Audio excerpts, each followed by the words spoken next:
Support for Heart and Hand is brought to you by Manscaped. Now, folks, I've had a tough couple of weeks and I didn't have a lot of hair left to pull out anyway.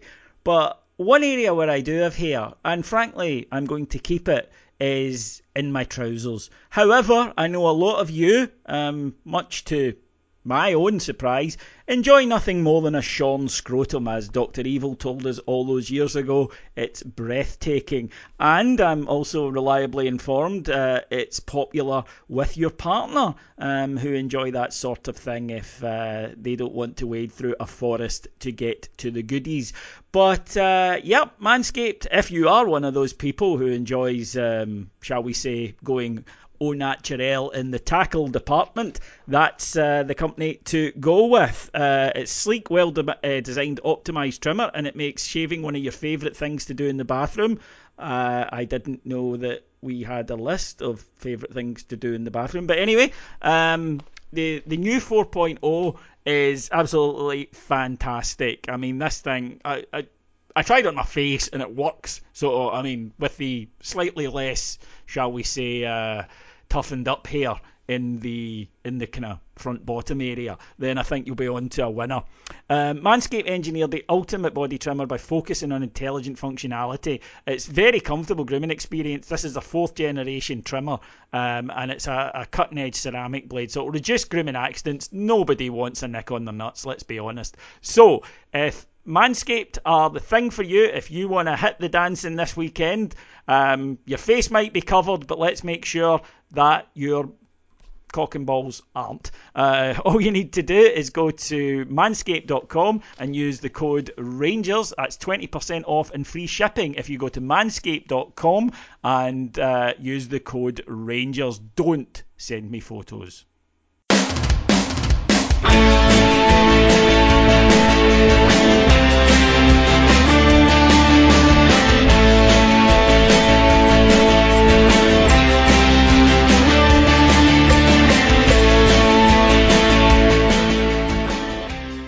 Hello everyone and welcome to Heart and Hand, the Rangers podcast, the podcast of the champions. My name's David Edgar, I'm your host as I am every week, and joining me, I'm absolutely delighted to say, a very well kent face around Rangers fan media. He is of course the owner and editor of the Four Lads Had a Dream blog, and also I'm glad to say a very regular participator on Heart and Hand itself. It's Stephen Clifford. Good afternoon, Stevie.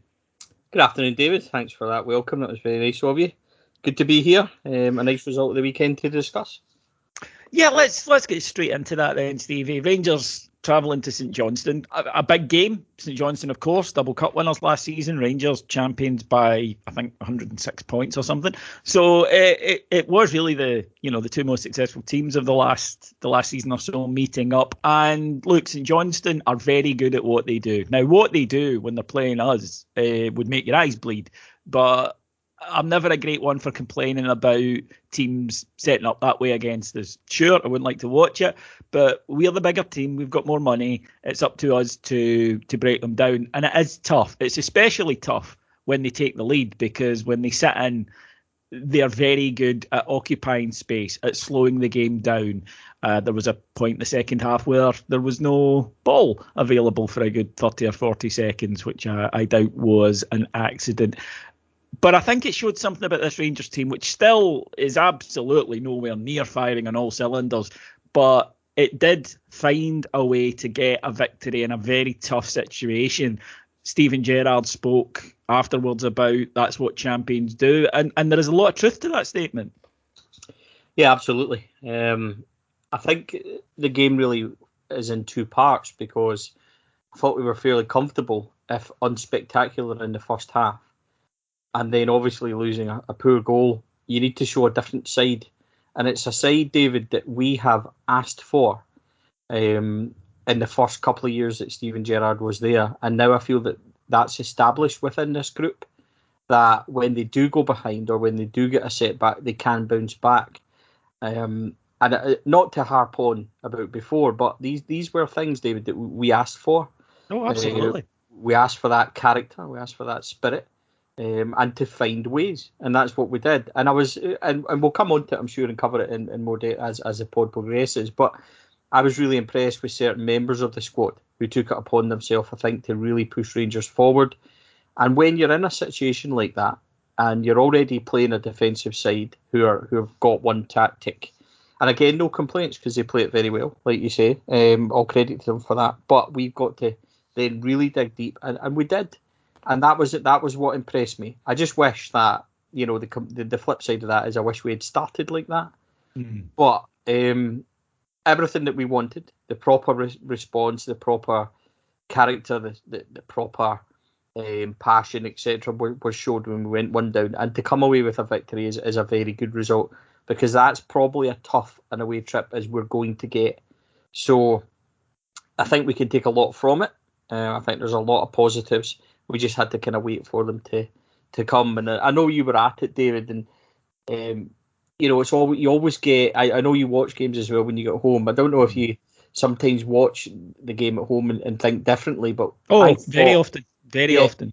I thought we were very comfortable in the first half. Yeah, I think in the first half we were comfortable, but without hurting them that much. Before the game, obviously the news came about Connor Goldson, which was a big blow. He's just been Mr. Ever Present every minute. 81 starts in succession, I think, and obviously it was brought to an end by illness, which is a real shame. So there was an unfamiliarity, but you're right. In the first half, at the time I thought we were a little bit slow, a little bit passive. You're right, we weren't under any significant danger. St Johnstone played Michael O'Halloran through the middle.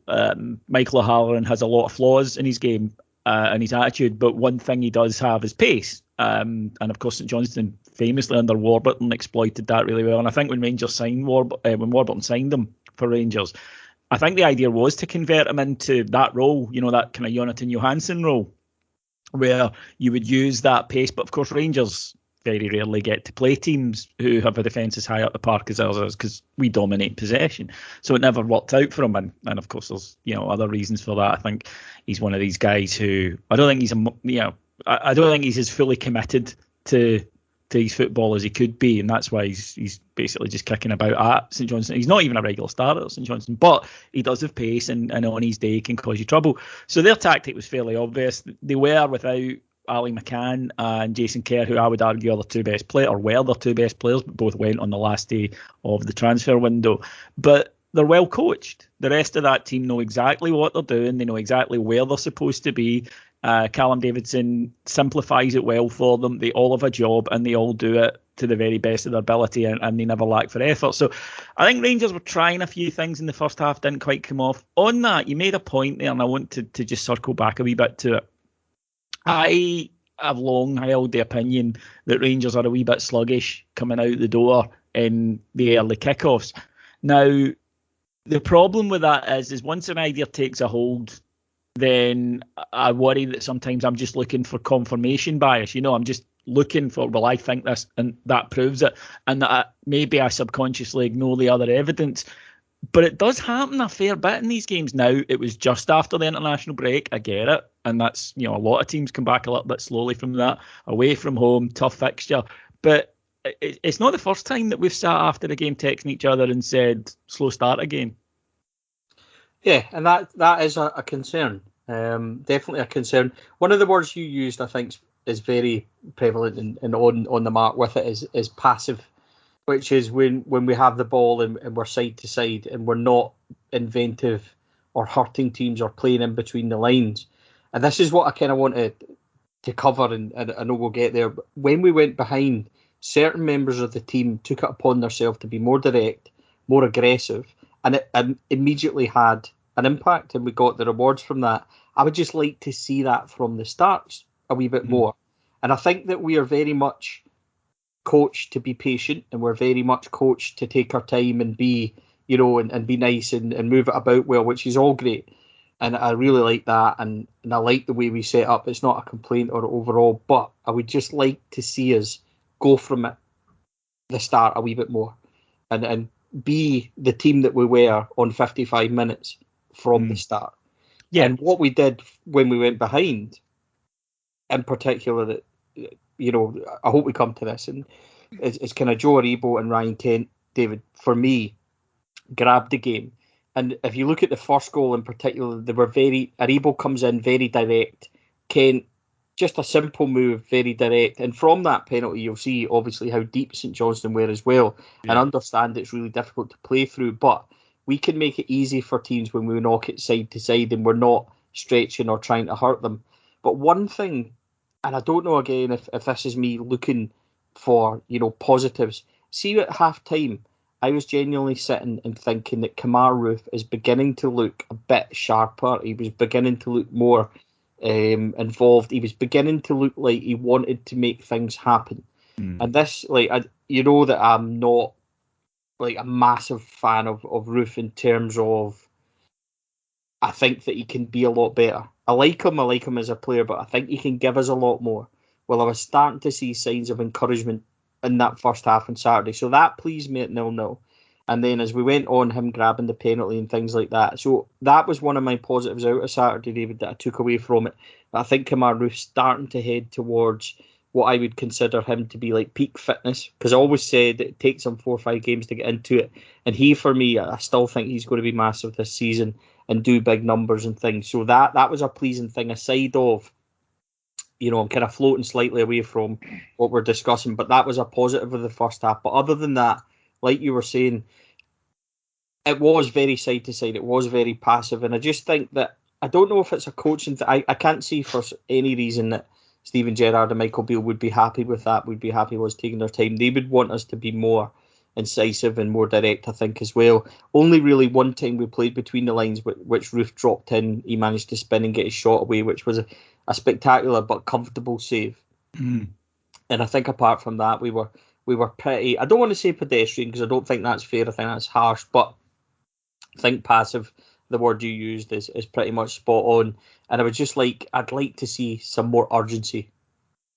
Yeah, I think that, first of all, on Kemar Roofe, I totally agree. And I think I might have said at half time that all the best stuff we did involved him in the first half, I felt. And you're right, in the second half, he did have that commitment and he did have that drive, and I think that people responded to it. Incidentally, we'll come to the penalty. I love strikers wanting to hit penalties. Yeah, me too.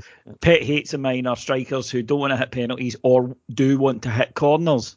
We were raised in the era of Ali McCoist, Stephen. And he said that one time, he's like, hit a corner, no chance. I want to be in the 6-yard box because that's where I'll get a goal from. And I think that attitude's always stuck me. So I agree with you. I don't like to see fights over the ball, but it wasn't like that. I think Kemar had the ball. James Tavernier said, are you happy to hit it? And he went, yeah. And Tav let him. That's fine. I hate wrestling over a penalty. I think we all do. I think managers do. Agree. Do you know something as well, David? Sorry to interject in here.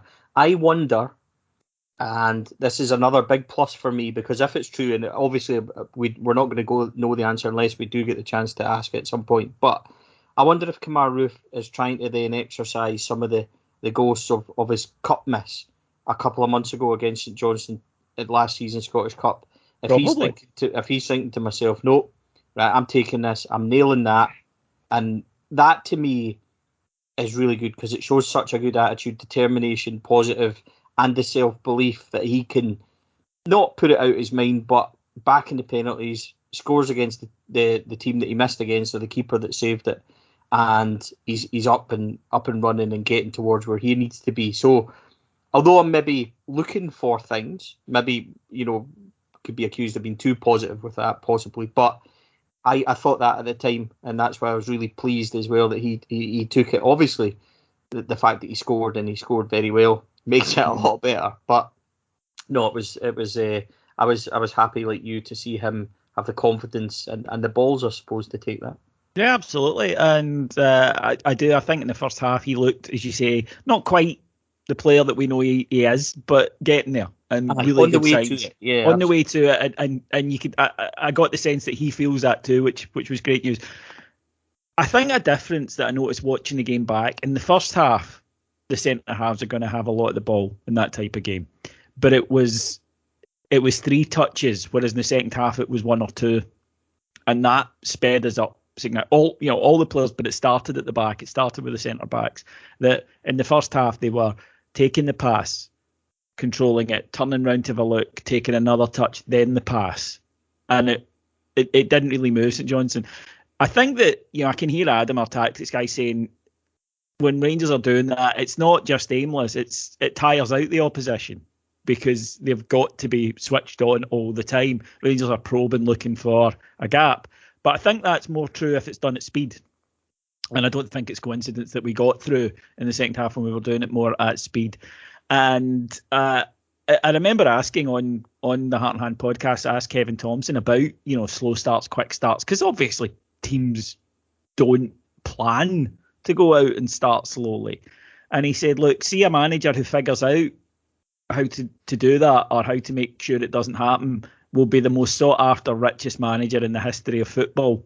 And he said, there's no rhyme or reason to it. He said, there are just some days everybody feels it and clicks and goes out like a train and nothing can stop you. And he says, there are other days where it takes a while and you've actually got to grit your teeth and go, right, come on, all of us.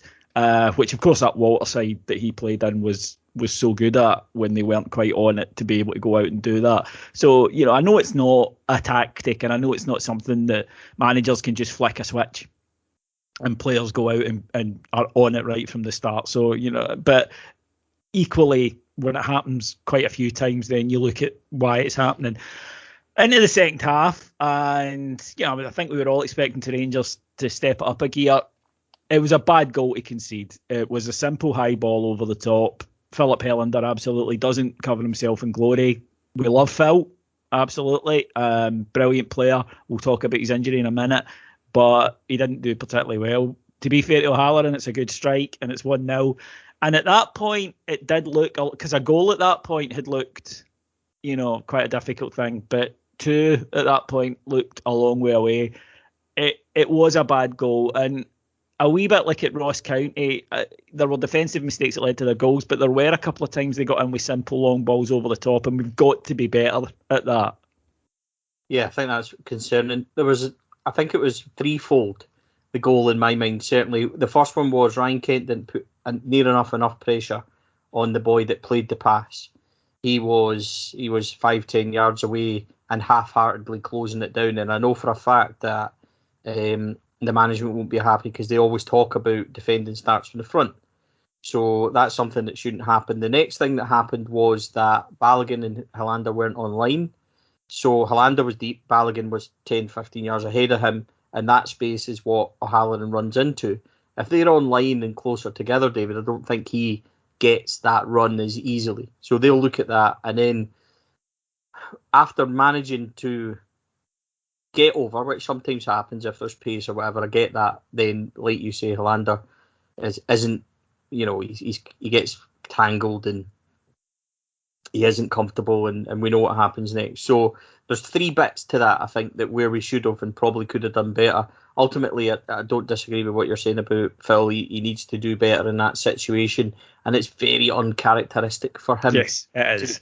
To get caught like that. Yeah, we're not going to hammer Philip Helander. No, absolutely not. Defender. And in case anybody thinks we're being really harsh on him, he didn't do particularly well at one go. It happens. Yeah, but I think it's also fair to highlight it, David, because we do get accused of being cheerleaders at times, and I think it's fair to say that he didn't do well. He didn't. I mean, it was a bad goal. Great from a St Johnstone point of view. Good pass. O'Halloran gets it. Good finish. But from our point of view, is it a preventable goal? Sometimes there's not a lot you can do about it. That was one that falls into the preventable category. And as you said, Rangers, they didn't flinch and they didn't panic, and we didn't have one of those spells, pardon me, that we've seen in the past, which is that Rangers go into their shell for 10 minutes, 15 minutes, and really lose the opportunity to go and get back into the game because they allow the other team to get set. Rangers just went straight at them. When we got back into it was a penalty. Great play by Ryan Kent, as you said. They're maybe trying to make up for his part in the goal, because players were shouting at him for not having closed down. And he's not fully fit, Ryan Kent. He is carrying a slight injury, but such is his importance to the team, and such is he's willing, and I think he deserves credit for that. I mean, he was nowhere near fit against Celtic, but he and the management team knew the effect he has on Celtic and what a boost it would give the support just to have him there. But again, it's that determination, it's that spirit, it's that heart. Lovely bit of play to get into the box, and then Yeah, Stonewall penalty kick. I know Callum Davidson said he hung his leg out. He didn't. The boy goes in to make a block. Kent doesn't shoot. He checks back, and the boy rattles into him. Stephen, you're a referee. You're a qualified referee. You do games most weekend. Was that a penalty? It was a Stonewall penalty, and he's very fortunate he didn't go off, David. In all honesty. Yeah, because he was on a booking. Yeah, and there's two reasons why I say that. The first tackle he made was very hard, borderline caution. The one on Kent, in the first half was a bad one. Aye, it's not strong enough, David, for me to be a red, but I understand if it would have been a red kind of one. And I think that, and this will sound maybe a bit silly, that see if he had red carded McLaughlin, right, which he shouldn't have done. I thought he got that spot on as well. But if he had, then I think that boy goes for that challenge. But I think on the basis and the way the game was, that a yellow at that point was probably correct.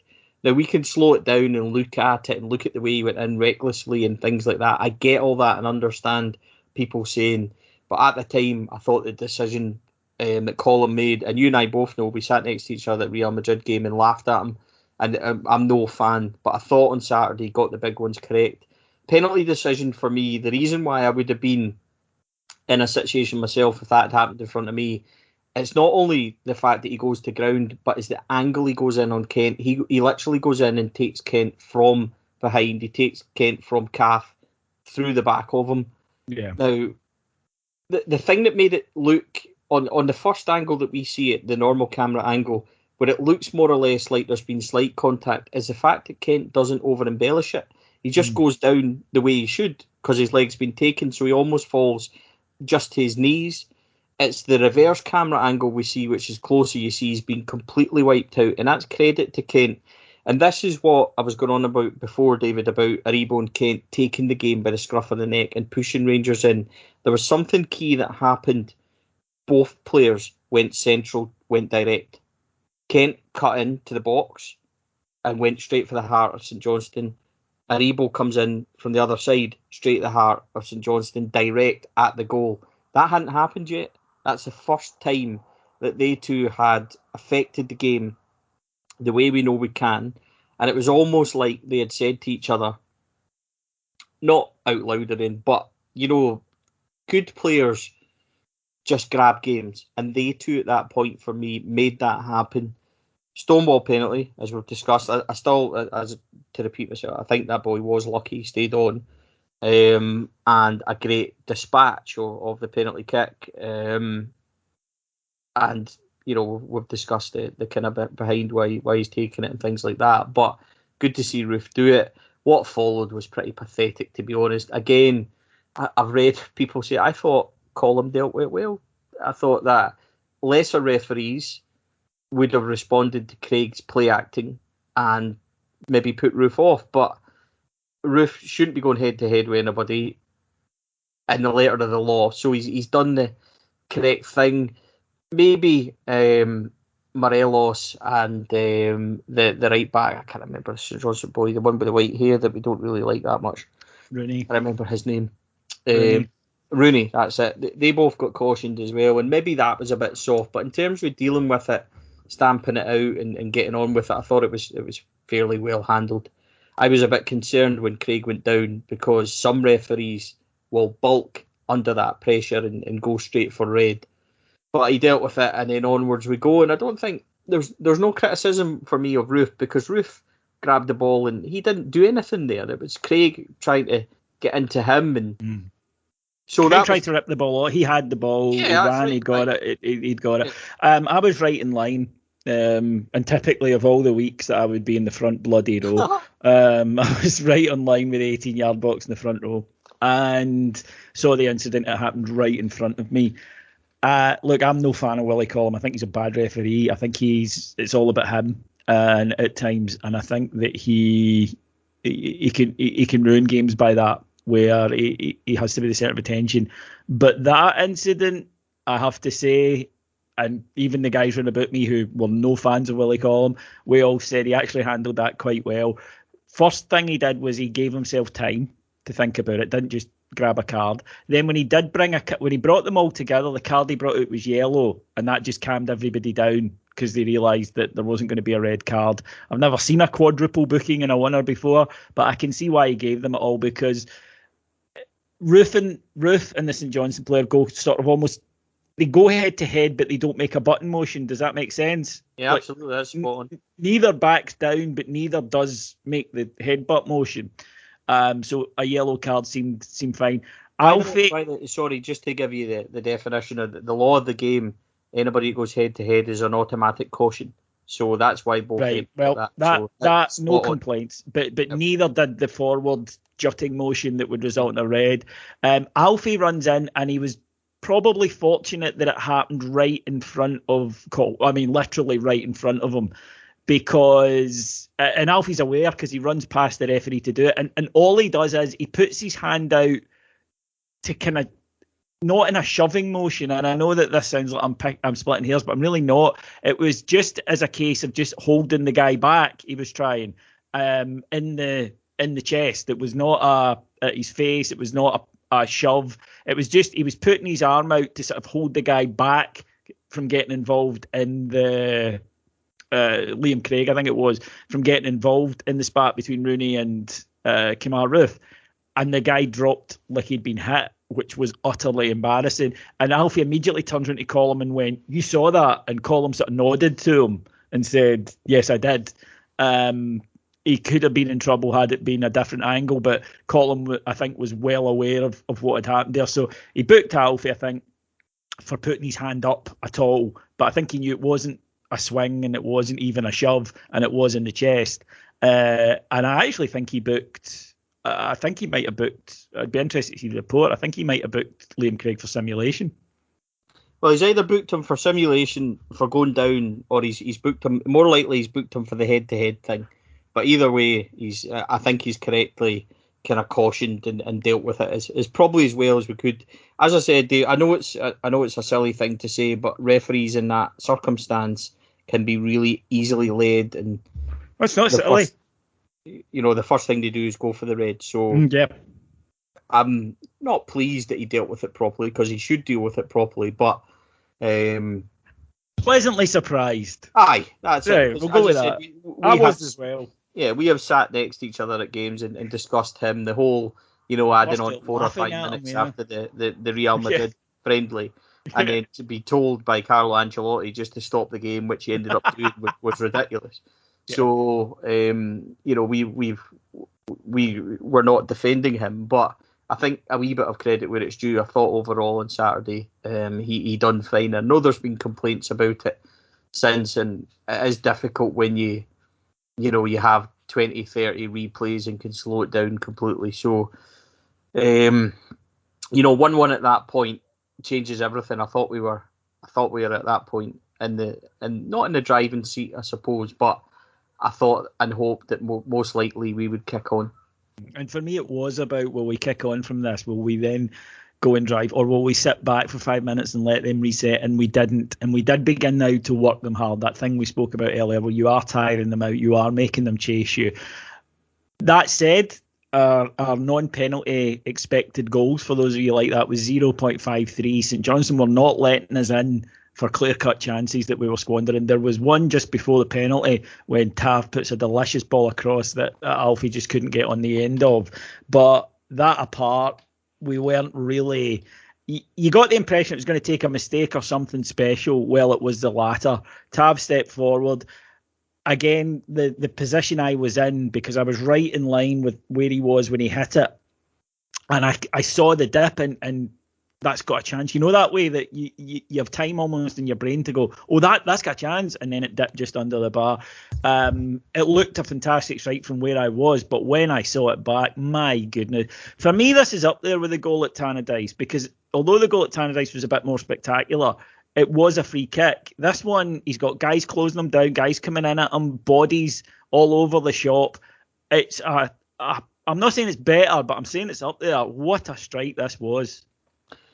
And do you know what will probably sound just as silly to people listening, perhaps, is not only was the strike good, see his touch. His touch set up. Yeah. Because it's not a difficult pass, it's an easy pass for Kent, but the strength of touch in terms of he just rolls it perfectly in front of him. He takes one look, he sees that the goalie's expecting a cross off his line, and he just whips through it, and it just dips lovely. David, I can't even dream of kicking the ball that high. No. Never mind getting the trajectory and the whip and the power and everything. It was a beautiful moment. And like you, at the ground, I wasn't. I was working Saturday and managed to get a quiet period. So I saw the whole game on my phone. As soon as he hit it, I thought that's in. And I'll add just quietly that the whole office heard when he went in. Mm-hmm. I forgot where I was. I've got a habit of doing that these days. Yeah, be careful these days. There are eyes everywhere, and well, it was just a cheer. Don't worry. In 10 years' time, you might get pulled. You might be on the front page of the paper for that cheer. You never know. But I'll move on because I don't want to see you get in any trouble. But yeah, a fabulous goal, and goal. I think it really kind of took the wind out of the sails of St Johnstone. But afterwards, they did come at us. They began to just shell balls into the box, hoping for a break or something. They had one really good chance that they should have scored from, and it was the incident, I think, that led to Philip Hellander's injury. I'm always worried when a player looks like he thinks he's done something serious. Where we are right now, we've had no update. We don't know, so we can't say that we haven't heard the results of the scan on Philip Hellander yet, but it did look a bad one. I think instantly you worry because I always think that the worst injuries are the players that don't make it look theatrical. They don't do 5 rolls. They just either get up and realise, oh, something's wrong, or they just sit down and shout somebody over because they themselves know. I think Philip Hellander is a type of player that will know himself.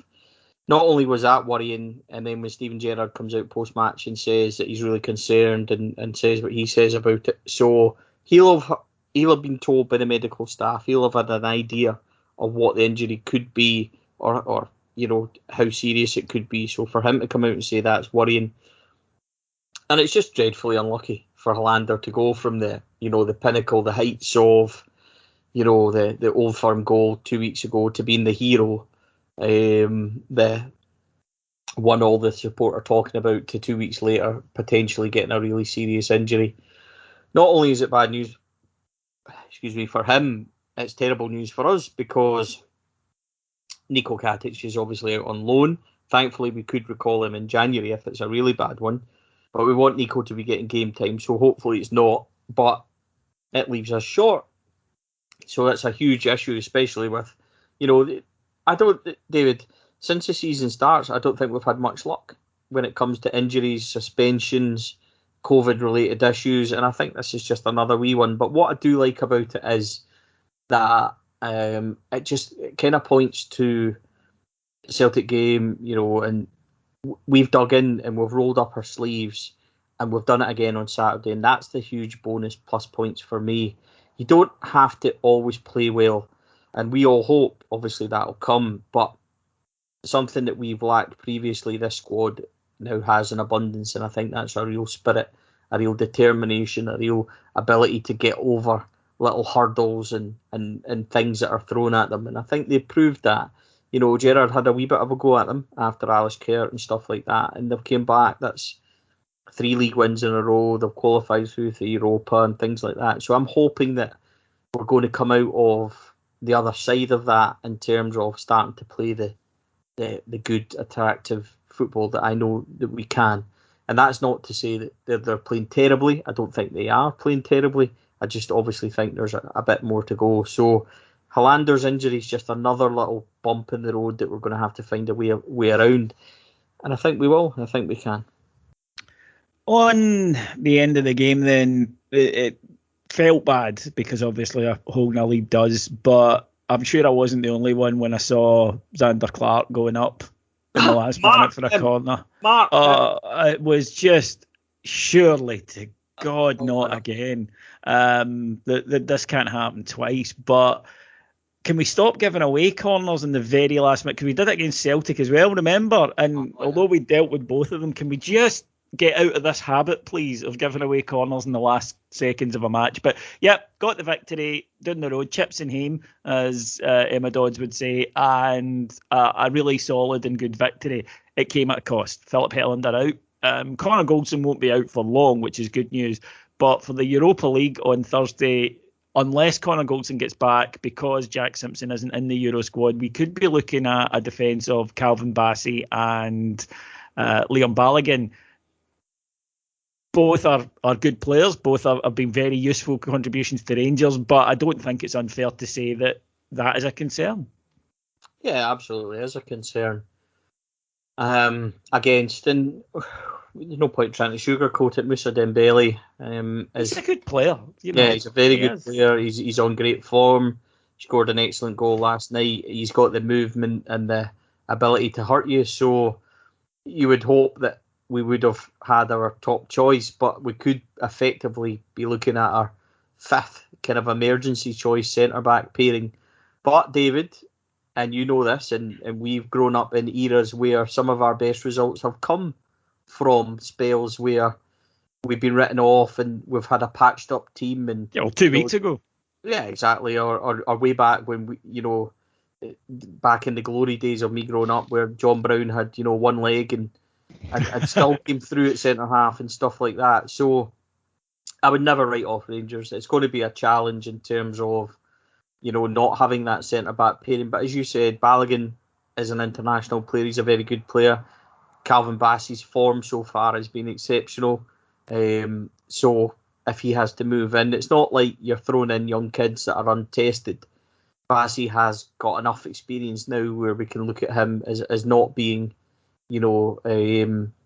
immature player-wise, experience-wise, etc. So I'm not going to say that it's my choice, but I'm comfortable with, well, if that's what we have to go with, that's what we have to go with. And I trust them to try and do a job. It's a shame for Jack Simpson because at some point, David, he's going to have to sink or swim in terms of whether or not he's got the ability to play for Rangers. And this might be the chance that he gets, and he's either going to flourish or he's not going to make it. I don't think there's going to be an in-between. I don't think he looks like the sort of player for me that, is going to be a comfortable centre-half. I think he's either going to kick on or he's not going to make it.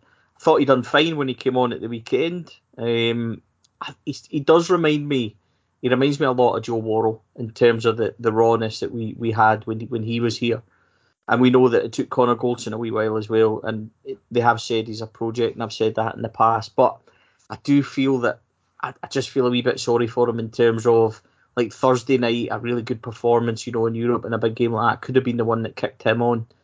So that's disappointing for him. But if it's Bassey and it's Balogun, then we just roll up our sleeves and get on with it. He's got good cover either side in terms of Barisic and Tav with experience, and they'll have McGregor behind them. So it's not ideal, but it's a big night. It's an exciting game, and I'm sure they'll relish it rather than being apprehensive about it. The manager spoke about Jack Simpson and how much he believes in him. I think it's difficult for us as Rangers fans because I don't think that he's had the signal standout performance yet so far. He hasn't been awful either, but at the moment I just don't think he's quite convinced anyone that, that's a guy we can hang our hat on. Maybe opportunities will come up in the next few weeks, but he'll prove everybody wrong. And I mean, certainly the management team believe in him a great deal, but there is an air of uncertainty, I think, from the fans that's understandable. I mean, I'm certainly, when I see him, I'm like, we'll need to see how this goes. But like I say, it's the management signed him. He's fourth choice ahead of other players that might have taken that role. So we'll need to see what happens over the next few weeks with that. For me, Stephen, one of the key things in Europe for any Rangers team going back all the years that I've been watching Rangers is keeping the ball and using the ball well in Europe, because in Scotland, obviously, it's important that you keep the ball, but we're Rangers and we're better than the opposition. If we give the ball away, there's a good chance we'll get it back quite quickly. Against top quality European opposition, if you don't handle the ball well, if you don't use the ball well, you'll be in trouble because they'll take it off you and they will get through you on a turnover. I think it's one of the reasons that this team has been successful the past few seasons was because it is good at that, and that will be absolutely pivotal, I think, on Thursday. Yeah, I mean, I think that's spot on. I think that this would have been the type of game that you would have seen Davis, Jack, and Kamara. I think that would have been a stick on for Thursday night had Ryan Jack been fit. But we've got Davis, we've got Kamara. I wonder, David, if he might be tempted to put Joe Rebo up front and sacrifice either Roofe or Morelos, and then maybe bring in John Lundstrom to play a bit deeper and keep the ball. I wouldn't fall down shocked, and I think there have been signs in the past 2 games that Lundstrom is getting to the kind of rhythm of the side. Yeah, possibly, and I think I talked a wee bit more about after he got sent off, and obviously there was a bit of a backlash. I talked about managing games and managing him into our style of play, and we all said that he needs time and things like that, and I think he does.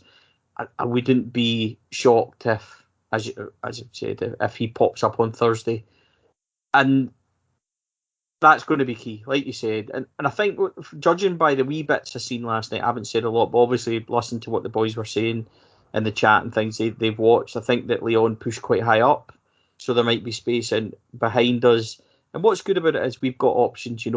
If we wanted to play Roofe through the middle and Fashion at one side and Kent at the other with pace, and I know people will be shaking their head and going, why would you drop Morelos? I don't think he will. I'm just saying that these are options. I don't think he will. I don't think he ever considers that. My point that I'm trying to kind of, get to almost clumsily is that at least there's options of what we can do. Scott Wright's also available. So even if, if we could try and contain and maybe then change things later, we have options to do that. If you're looking at 70 minutes, Scott Wright and Fashion Sakala coming on with that pace, then that's a good thing. And the ices arrived, so I think that's a sign for us that we should consider wrapping this pod up and go out and get a double nugget. But very much looking forward to Thursday. Now, to everyone who's in contact with me, thank you so much for all your help over the last week and your kind wishes to the 2 boys, which I pass on to them. And I know it's a big comfort to them as they're going through this ordeal at the moment. We reiterate the message: don't buy, don't share, don't click the Daily Record. It's shown itself up for what it is, a hypocritical scum tabloid, and Scottish society, I think, has been showing up for the hypocrisy and the double standards which Rangers fans are forced to undergo in this country. We will not be letting it go. We're no longer accepting this. We are no longer prepared to be treated differently to other people, and it's either that you realise the rules that you've set for us are unfair, or you have to abide by them too. And that's always been our intention. It's quite clear. None of us want to see people lose their jobs for tweets they did when they were 17 and 18. But if that's the rules that have been applied to us, then that's the rules that have been applied back the way. It's really up to those who set impossible standards for Rangers fans, knowing that we can't meet them, and then use it as a stick to beat us, that we're no longer prepared to accept this. So the double standard is going to become a thing of the past. And I'm not asking people to suddenly start loving us. There are people out there who absolutely hate us, but they'll no longer be able to get away with treating us in that fashion. The Rangers supporters come together and are not going to be broken. So thank you again to everyone who's been in touch over the last week or so. Right, that will do us here on the Heart and Hand for this particular episode. There'll be a show out later in the week, Heart and Hand Extra, which will discuss the Lyon game and look ahead to Flag Day against Motherwell, which we're all very much looking forward to. Of course, my thanks to our executive producers in London, Mike Lee and Paul Miles, and my thanks to the wonderful Stevie Clifford. No, David, thanks for having us. I would just like to point out, how loud was that ice cream van? I'm not out in the garden. It sounded really loud, but it's just outside. It did, but that's just good advertising. Ridiculous. I'm going to go and ask them. Look, right now, all I can think about is a double nugget. Frankly, I shouldn't have said that because it's all I can think about now. So I'll need to wait for my icy to come round later on today. But thank you, Stephen. No, thank you, mate. Exciting week ahead. Pleasure. Thanks again for having us. Thank you. Anytime, my friend. Thank you so much, folks. We'll talk to you again later in the week. You know where you can find more Heart and Hand content. It's heartandhand.com. it's patreon.com/Heart and Hand. You can go to heartandhand.co.uk if you want to buy a bit of tat with our logo on it. It'll annoy people these days, I think, so, represent. And of course, you can check out Stevie on the Four Lads Had a Dream blog. Just search for Four Lads Had a Dream on Google, up it'll pop, and go and have a read. Stevie stuff is always worth reading. My thanks to everyone in the Heart and Hand stable for being part of this, but especially to all of you. Take care, and I hope your team wins on Thursday. Bye.